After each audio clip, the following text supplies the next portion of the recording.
மணி 8 ஆகுது. இன்னும் போர்வையிலிருந்து வெளியில் வரக்கு மனசு இல்லை.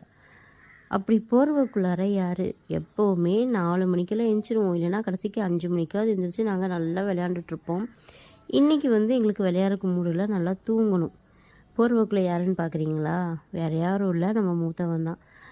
கிட்டத்தட்ட ஒரு 6 மணிக்கு வந்து படுத்தவன் என் பக்கத்தில். நான் எழுந்திரிச்சு வந்துட்டேன். 8 மணி ஆகியும் இன்னும் தூங்குறான்.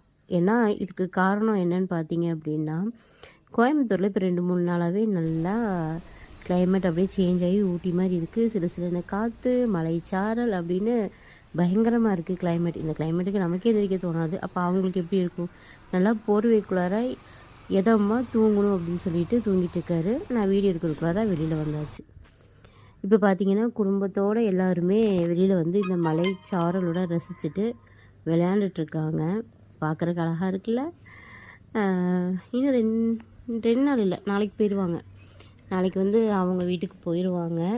மனசு கொஞ்சம் இதாக தான் இருக்குது. இருந்தாலும் அவங்க வீட்டுக்கு அவங்க போய் தானே ஆகணும். வரும்போது மூத்தவனையும் ஆந்தக்கரனையும் பார்க்கும்போது எனக்கு அழுகையே வந்துருச்சு. ஆனால் இப்போ அவனுங்களை கொஞ்சம் நான் தேத்திட்டேன் அப்படிங்கிற மன திருப்தி எனக்கு இருக்குது. இனி அங்கே போய் இதே மாதிரி நல்லா சாப்பிட்டுட்டு நல்லா ஜாலியாக விளையாண்டுட்டு இருந்தாங்க அப்படின்னா அப்படியே நல்லா தேறிடுவாங்க அப்படிங்கிற ஒரு நம்பிக்கை எனக்கு இருக்குது. அவங்கக்கிட்டையும் சொல்லி தான் கொடுக்குறேன். ஏன் அப்படின்னா நல்லா சாப்பிட்றானுங்க, நல்லா ஃபுட்டெல்லாம் வைங்க அப்படின்னு சொல்லிட்டு நமக்கு ஒரு மன திருப்தி, எல்லோரும் நல்லா இருக்காங்க அப்படின்னா. ஏன்னா எல்லா பாப்பாவும் என் கண்ணு முன்னாடி நம்ம சரௌண்டிங்கில் தான் இருக்காங்க. நான் நினச்சா பார்க்குற இதில் தான் இருக்காங்க. அதனால் இவனுங்களையும் நாளைக்கு அவங்க வீட்டுக்கு அனுப்ப போகிறேன். கஷ்டம்தான், இருந்தாலும் அவங்கவுங்க வீட்டில் போயிட்டு ஜாலியாக சந்தோஷமாக இருக்கணும். நாளைக்கு வீடியோவில் பார்க்கலாம். பாய்.